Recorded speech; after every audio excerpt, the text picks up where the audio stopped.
کوئی خوشی ملے، کوئی مسرت ملے تو اس پر اظہار فرحت ہونا چاہیے، اور اس کی تلقین کی گئی ہے۔ یہاں فرمایا ہے اللہ کا فضل اور اس کی رحمت ملے تو انہیں خوشی کا اظہار کرنا چاہیے، انہیں فرحت اور مسرت و بشاشت کا اظہار کرنا چاہیے۔ اور میں کہتا ہوں اگر کوئی رحمت ملے تو خوشی کرنی چاہیے، اور اگر رحمت للعالمین مل جائے، کوئی فضل ملے تو خوشی کرنی چاہیے، اور اگر فضل کبیر مل جائے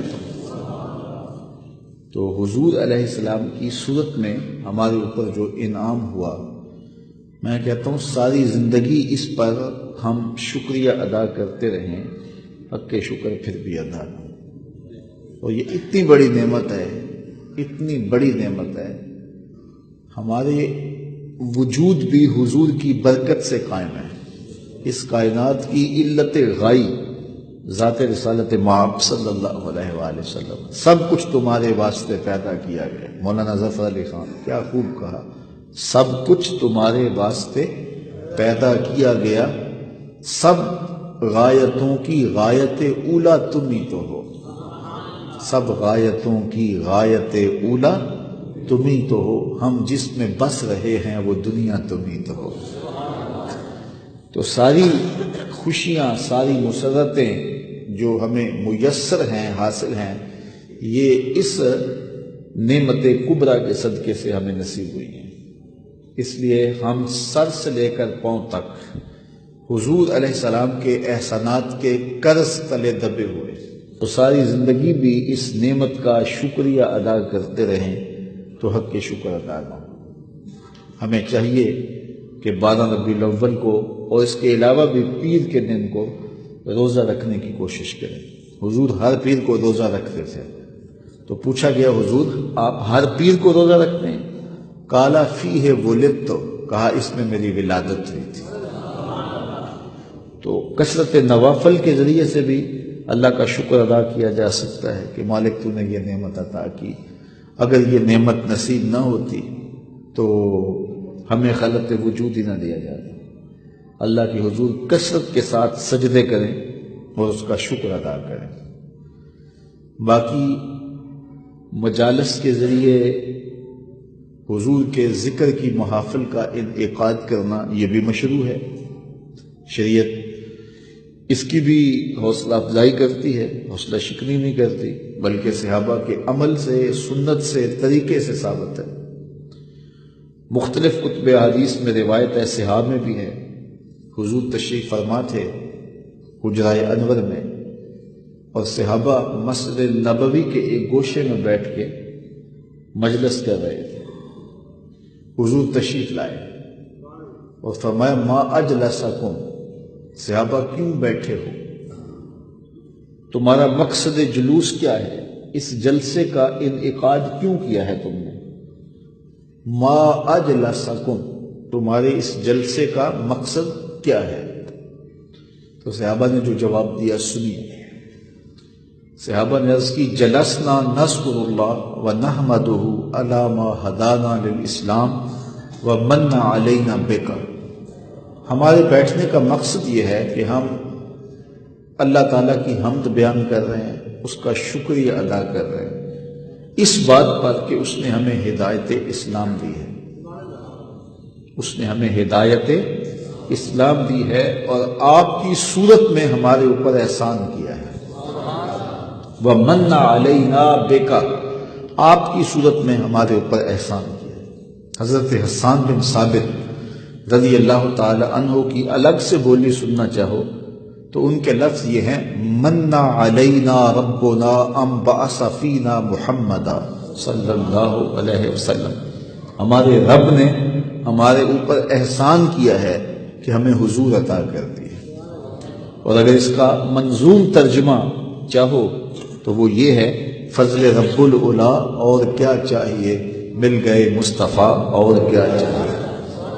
من علینا ربنا ان بعث فینا محمدا، ہمارے رب نے ہمارے اوپر احسان کیا ہے کہ ہمیں حضور عطا کر دی۔ تو صحابہ نے کہا حضور ہم اس لیے بیٹھے ہیں کہ اللہ کا شکر ادا کریں اور اس کی حمد بولیں اس بات پر کہ اس نے ہمیں ہدایت اسلام دی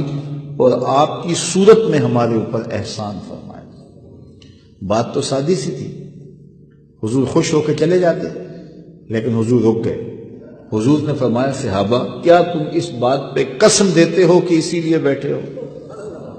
تمہارے بیٹھنے کا مقصود یہی ہے، کوئی اور غرض نہیں ہے؟ تو صحابہ نے برجستہ عرض کی یا رسول اللہ ہم قسم دیتے ہیں کہ ہم اسی لیے بیٹھے ہیں، ہمارے بیٹھنے کا کوئی اور مقصود نہیں ہے۔ بات تو سادہ سی تھی لیکن حضور نے قسم مانگی۔ صحابہ نے برجستہ عرض کی کہ حضور ہم قسم دیتے ہیں۔ ایک ایک شخص نے قسم دی، حضور ہم اللہ کی قسم اٹھا کے کہتے ہیں کہ ہم اسی مقصد کے لیے بیٹھے ہیں، ہمارے بیٹھنے کا کوئی اور مقصود نہیں ہے۔ جب حضور نے ان سے قسم لے لی اور انہوں نے قسم دے دی تو حضور علیہ السلام نے فرمایا صحابہ میں تم سے جو قسم لی ہے یہ کسی تہمت کی بنیاد پر نہیں لی،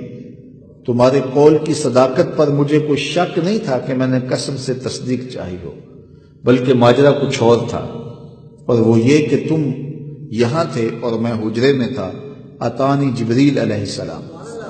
میرے پاس جبریل امین حاضر ہوئے، فاخبرنی ان اللہ یباہی بکم الملائکہ، اور انہوں نے مجھے آ کے خبر دی اے پیارے محبوب آپ کے صحابہ کے اس عمل پر اللہ فرشتوں میں فخر کر رہا ہے، تمہارے اس عمل پر، فاخبرنی ان اللہ یباہی بکم الملائکہ، تمہارے اس عمل پر اللہ فرشتوں میں ناز کر رہا ہے، فرشتوں میں فخر کر رہا ہے کہ میں نے ان کو ایک نعمت دی تھی، کتنے قدردان ہیں کہ اب بھی بیٹھ کے اس کا شکریہ ادا کر رہے ہیں۔ اللہ اکبر۔ تو مجھے بتائیے آج اگر میں اور آپ بیٹھ جائیں اور جمع ہو جائیں، چلو بیٹھنے کی جگہ پر چراغاں بھی کر لیں، نیچے اچھی چٹائیاں بھی بچھا لیں، اب اتنی آوازیں نہیں ہیں کہ زور سے بول کر آخری شخص تک آواز پہنچائی جائے، چلو سہولت کے لیے لاؤڈ سپیکر بھی لگا لیں، کوئی دور و نزدیک سے لوگ آئے ہیں ان کے لیے کوئی کھانے کا شیرینی کا انتظام بھی کر لیں، تو اس میں کیا قباحت ہوگی؟ یہ کیا بالکل اسی مجلس کا تسلسل دکھائی نہیں دیتا؟ ہاں اگر ضد ہے تو اس پر بڑی باتیں کی جا سکتی ہیں اور کی بھی جاتی ہیں، لیکن اگر ضد نہیں ہے، انصاف کی نظر سے دیکھا جائے تو اگر اسی عنوان سے میں بیٹھ جاؤں اور آپ بیٹھ جائیں اور ہم جو ہے وہ اپنے رزق سے اس کے لیے کوئی دوستوں کے لیے اہتمام بھی کھانے کا کر لیں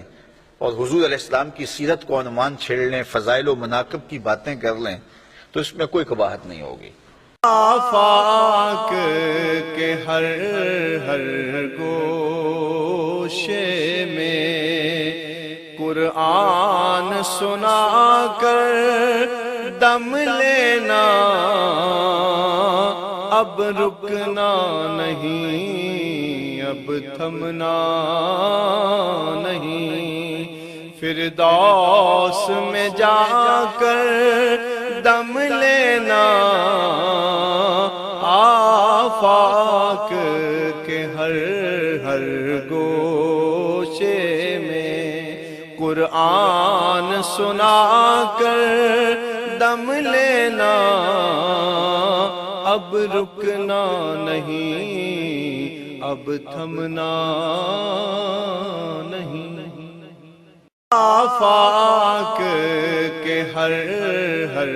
گوشے میں قرآن سنا کر دم لینا، اب رکنا نہیں، اب تھمنا نہیں، فردوس میں جا کر دم لینا، آفاق کے ہر ہر گوشے میں قرآن سنا کر دم لینا، اب رکنا نہیں، اب تھمنا نہیں، آفاق کے ہر ہر گوشے میں قرآن سنا کر دم لینا اب رکنا نہیں، اب تھمنا نہیں، فردوس میں جا کر دم لینا،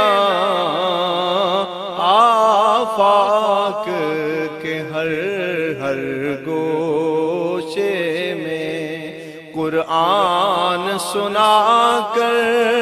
دم لینا، اب رکنا نہیں، اب تھمنا نہیں۔